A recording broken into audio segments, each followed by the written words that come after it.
دوشنبه وزیر ایستاده است. از دین نگاه سر شده است.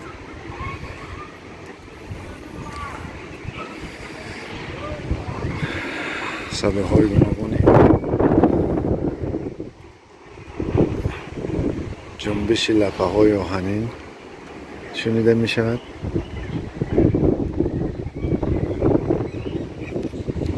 این حالتی میدانچه ورزشی شهرچه حربی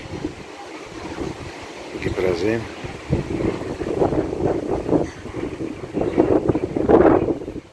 امیدواریم که لطف و کرم خداوند بر مردم شریف تاجیکستان زیاد است و این شمال وزیده هوای گرم را میبرد و هوای سرخین را میارد.